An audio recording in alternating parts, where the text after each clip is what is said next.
we could fly. This is your summer. That means Six Flags and the taste of an ice-cold Coca-Cola. We're talking thrilling coasters, delicious burgers, real moments together, and this. Coke is summer refreshment when you need it most, so you can hop on another ride. This is your summer. Six Flags and Coca-Cola. Come make it yours. Visit sixflags.com/Coke to save up to $20 off passes, plus daily tickets starting at $44.99. At Lowe's, every pro is an MVP to us. It doesn't matter how big or small your business is. If you're a plumber, roofer, electrician, or remodeler, your business earns back when you spend, gets exclusive offers, and paint rewards. It all adds up to help drive your business. Join Lowe's MVP's Pro Rewards and Partnership Program today. Minimum purchase required. Earnings and paint rewards awarded as Lowe's e-gift cards. Exclusions, restrictions, and more terms apply. Valid through 12/31/22. See Lowe's.com/L/Pro Loyalty terms. Subject to change. U.S. only.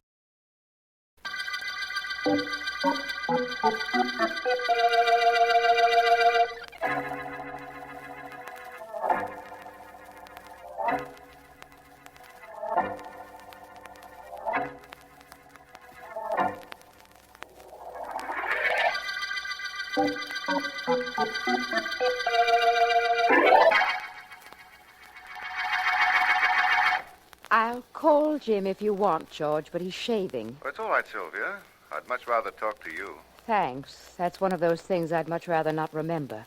Look, George, Jim's going to take a shower after he shaves. The minute he's through, I'll tell him to call you back. Goodbye. Now, wait a minute. Well... How about inviting me to the house? But... As I understand it, married people do have friends over once in a while. Friends, yes. Oh, now, really? As a matter of fact, Jim asked me over.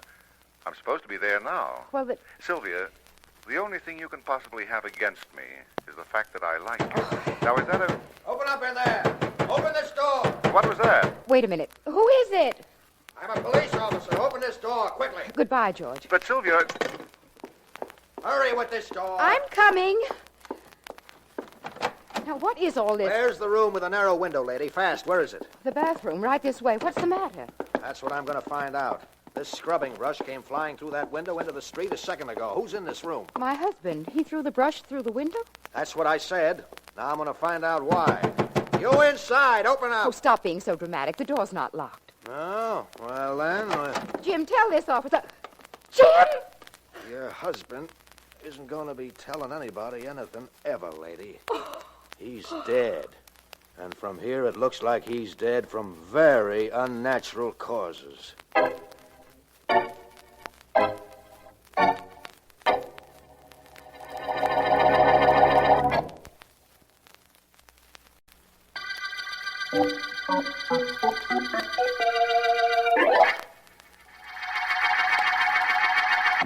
tell you why I asked you to come to my office, Vance. I think you'll like the reason. I don't like murder, Markham. My enjoyment comes from helping catch killers. I understand that, of course. Vance, a man named Jim Raines was found dead this afternoon in his bathroom. He'd been poisoned. Oh? It was a slow-acting poison. It took effect several hours after it was given him. Not too unusual a situation up until now, Markham. No, that's true, but listen to this. The bathroom door was unlocked. As Raines felt himself dying, or anyhow, this is what we imagine happened, he seized a scrubbing brush and tossed it through the window. A police officer was passing, went into the house, and found the body on the bathroom floor. Anybody in the house? The victim's wife, Sylvia. Why didn't he call out or open the door to call his wife? That is why I phoned you. I see. I don't know the answer to that unless he suspected his wife had poisoned him and knew she wouldn't help him. That's possible. Certainly is. I think I'll find out a few things about the late Jim Raines before I see her, though. I'm sure the victim broke that window so that we could see through his reason and find his murderer.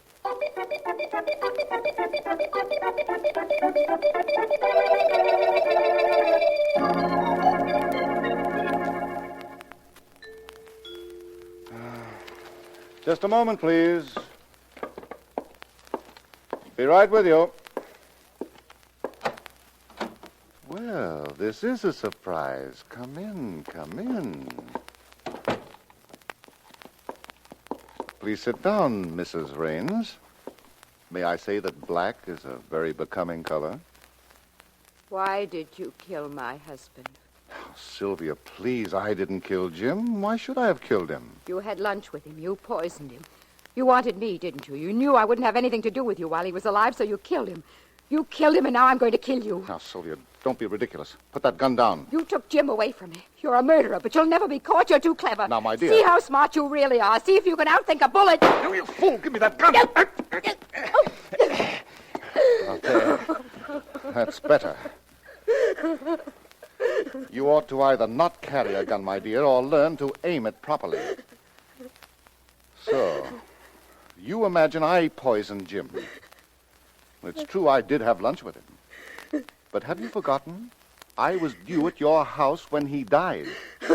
I'd hardly be stupid enough to give the police a ready-made suspect. You killed him. I know you did.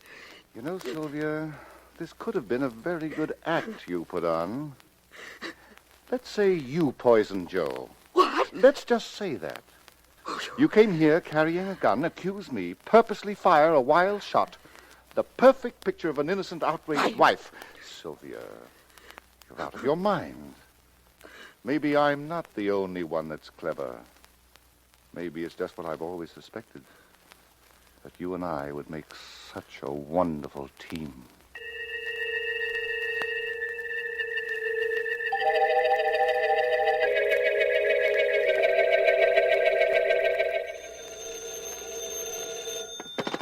District Attorney Markham speaking. Markham, this is Vance. Yes, Vance. Anything yet on the Jim Raines murder? I've made some progress. Raines was in the numbers racket. Did you know that? The homicide department undoubtedly knew Vance, but I haven't received a report yet. This case is only a few hours old, you know. I realize that. And I also realize that Raines operated in opposition to a man named Eddie Cayley. And Cayley wasn't too happy about the whole thing. Well, Vance, we have the wife as a suspect, of course, but you haven't been to see her. No, not yet. Now that you've uncovered Cayley, I imagine you, merely to be consistent, won't go to see him either. I'll see him, but not right now. Now I think it's time you and I went to see Mrs. Raines. If I'm going to see suspects, I must remember my etiquette. You know, Markham, ladies first.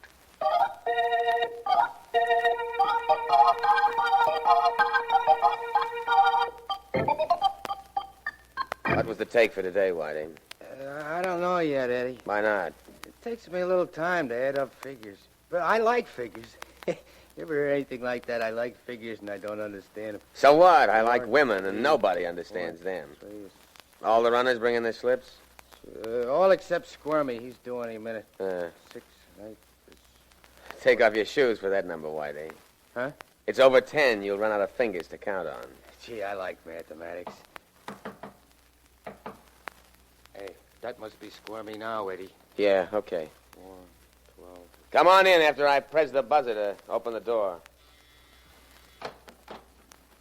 Hi, Mr. Cayley. Squirmy. Hi, Whitey. Hi. I'm here, right on schedule. No? You're here right on schedule, yes. Empty your pockets. Plenty of numbers today, Mr. Cayley. Plenty. Everybody plays numbers. Lots of suckers. Yeah. Tell them a dime gets them $60, and all they got to do is guess 3 numbers right, and they all chuck me dimes, no? Yeah, pretty good collection. Squirmy. Well, gee, Mr. Cayley, don't call me Squirmy. My name is Claude. Pretty good reason for being called Squirmy, if you ask me. Okay, Squirmy. I've got all your collection slips. Let's have the money you picked up. Surest thing you know. I got it right here. Plenty of money, plenty of dimes. Oh, plenty, boy. Yeah. How about that? Pretty good, no? That's all, huh? That's it. Hey, let me have them slips of paper, Eddie. Gives me more figures to add. Gee, I like figures. Take 'em, Whitey. Okay. Squirmy, come here. What? Take off your hat. There ain't no lady in the room. Okay, I'll grab it off. There. Hey, give me back my hat. Give me back my hat. Sure, as soon as I see what's in the inside band. Hey, what's the matter? Well, what do you know? Policy slips. You're taking numbers on your own, aren't you, Squirmy? Now, look, Mr. Cayley, look. I don't know how they got up there. No? I've been framed. Somebody had... Hey, Clip me again, Eddie. Just let me count. That's 1. No, don't. I got rid of one competitor, Jim Raines, and now I got another. 2. Wait a minute, Mr. Cayley. Them numbers I had up there, I kept them there in case I got picked up by the cops. Is that so? Yeah, that's it. In case I got picked up by the cops. 3, keep it up, Eddie. I'm having fun. I'm a little tired of playing. 4. Now get up and get out of here, Squirmy. And next time, remember, don't try to get cute with me. Sure, I'll remember. Okay. I won't get cute. I'll remember. So long, Mr. Cayley. So long, Whitey. Get out of here. Yeah, sure, Mr. I mean, Whitey. I guess I can't blame him too much, Whitey. Eh? What do you mean? With Jim Raines out of the way, he just got ambitious, that's all. Yeah, it's what it is, all right. You know, Eddie, this is no business for secrets. Remember that, Whitey. Sure. Guy works for you. He ain't got no right to keep anything under his hat.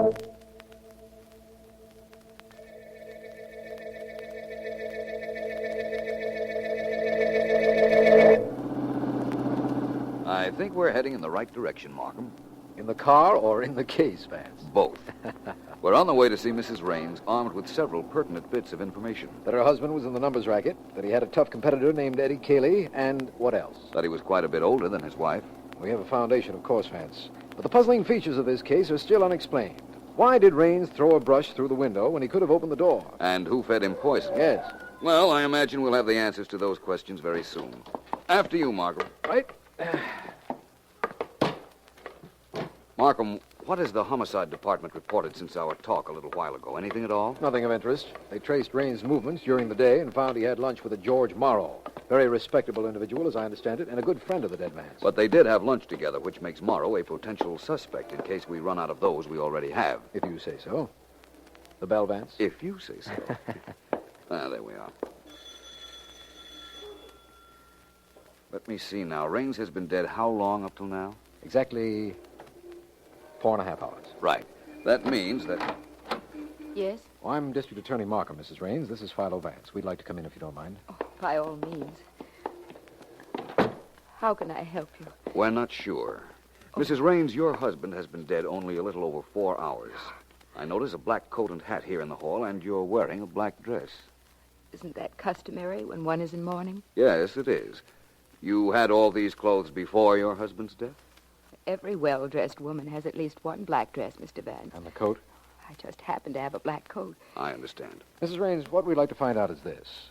Why would your husband throw a brush through the bathroom window to attract attention when he could have attracted attention so much more easily by opening the bathroom door and calling?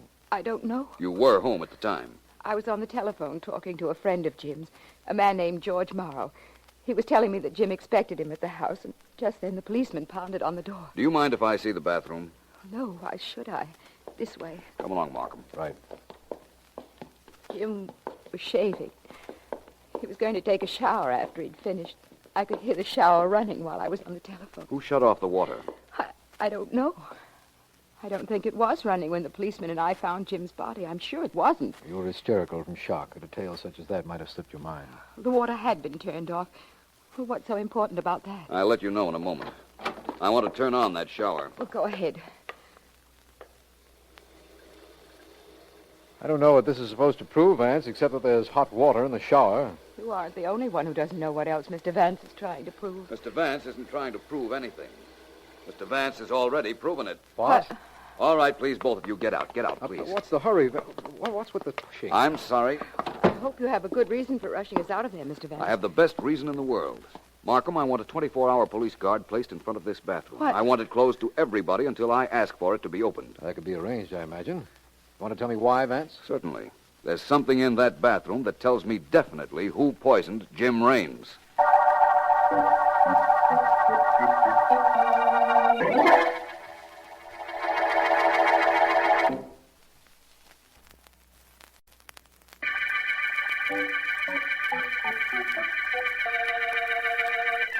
This is District Attorney Markham.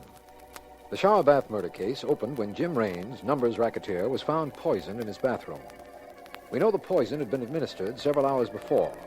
We know that Raines' wife was younger than he and attractive. That the dead man's racket rival was Eddie Cayley, and that he had a friend named George Morrow. That's all we know. But Philo Vance insists he knows who killed Raines after he, Vance, turned on the shower in the bathroom. It is sometime later in my office.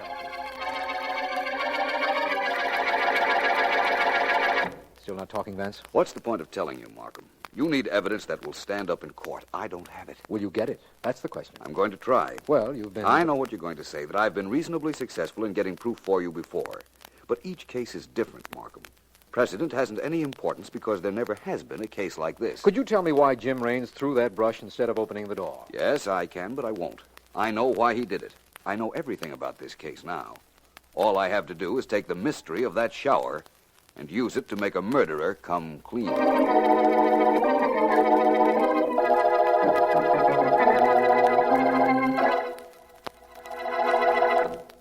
9 and 5 is 14, and 6 is 20, and 8 is... Cut it out, Whitey. Figures, Eddie, figures. You know how nuts I am about figures. I gotta keep adding them all the time. What are you adding? There aren't any policy slips in front of you. Yeah, I know. I just rehearse. Oh. Sometimes I just sit for hours adding up imaginary figures. Yeah. 8 and 3, 7 and 2.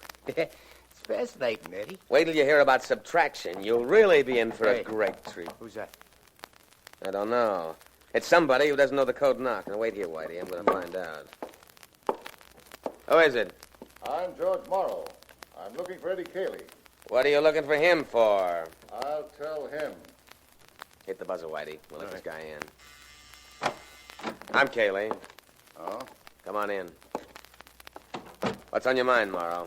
Cayley, I've got a little information for you. Yeah? You're not taking over Jim Raines's numbers business. No. That's right. No. Hey, I dig this guy, Eddie. He's the fella talking to Jim Raines' wife on the telephone when Raines kicks off in the bathroom. Yeah, that's right.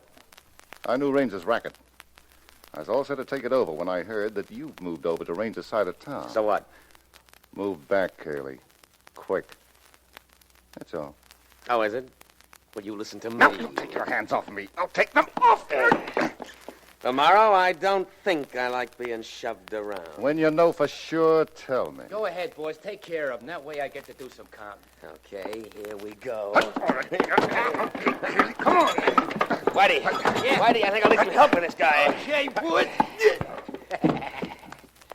Well, that's that. Sure. Nice work with that blackjack, Whitey. It wasn't really nothing, boys. 1, 2, 3, and boom. I don't think he'll bother us again in a hurry. You said it. One good thing he did, though. What's that? He told me he knew about Raines, was all set to take over Raines' racket. The cops will be glad to hear about that, and they're going to hear about it if they get too close to us. He had an awful good motive for murder, Whitey. Awful good.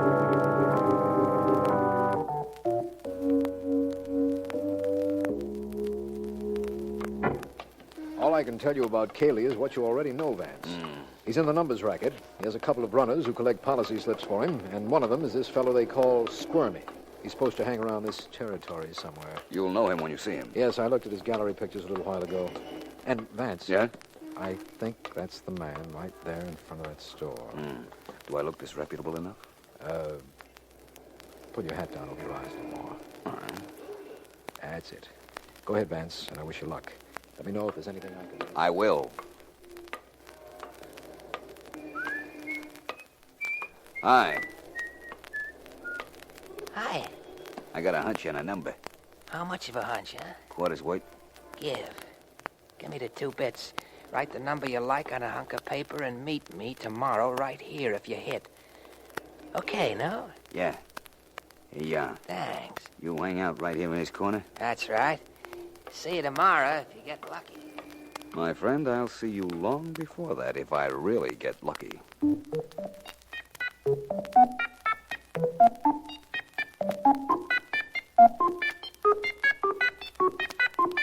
Look, George, I don't want to talk to you now or ever. Oh, but And Sylvia- nothing you can do or say can make me change my mind. I wouldn't say nothing, Sylvia, if I were you. What do you mean? I was just up to see a fellow named Eddie Cayley. He was a business rival of your husband's. Well, what does that make me? You'll have to listen to find out. Well, Eddie and a stooge of his worked me over. Good. But I had a reason for going up there. so? You were the reason.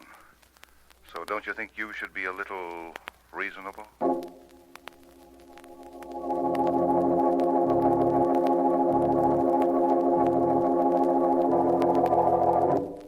Honest, Mr. Cayley. Yeah?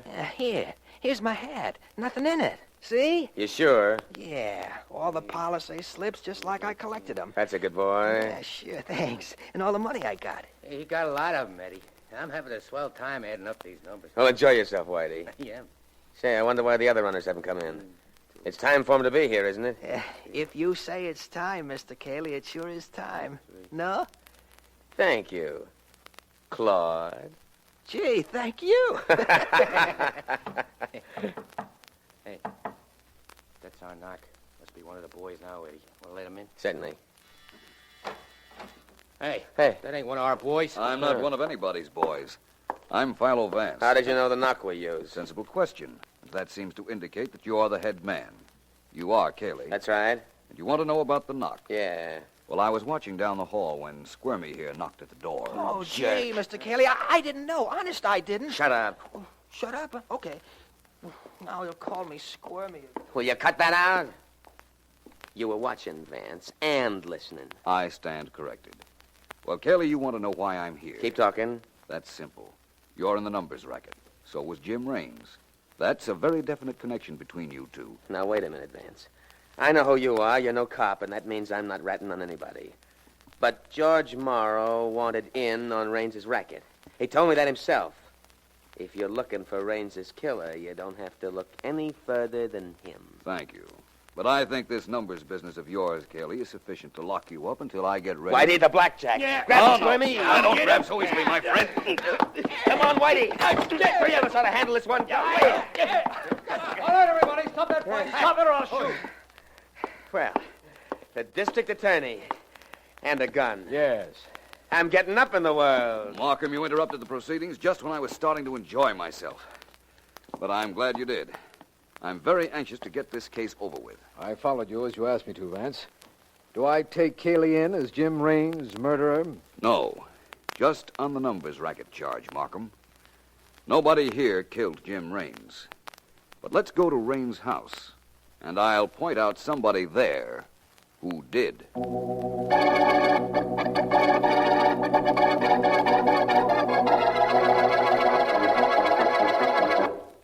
Sylvia, I don't know why Philo Vance told me to come over here, but I'm glad he did. Oh. It gives me a chance to tell you something in person, something you wouldn't listen to on the telephone. Go away from me, George. You make me sick. I've got a lot of money, Sylvia.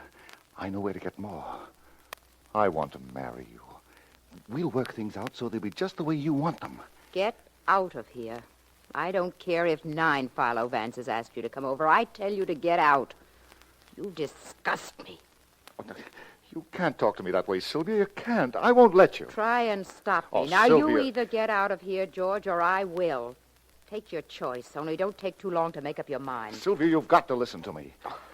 I've wanted you ever since I saw you. Jim was my friend, but friends don't mean anything when a man falls in love. He was in the way. I could never have you with him around. You killed him. I disgust you, do I? It didn't do me any good to kill him, did it? Well, I'm going to kill you like this. So what you know won't be any good to you either. Don't eat me. Come on, Markham, this is gunfire. That's too far if you ask me. Hold it, Morrow. Now stand right where you are. But you got here just in time, Mr. Markham. You and Vance. We've been here quite some time, long enough to hear you admit you killed Raines. You'd never found out any other way, either of you, or the police. I think you're wrong, Morrow. I knew you'd poisoned Jim Raines. What? You knew? How did you know? Raines told me, Morrow, after he was dead.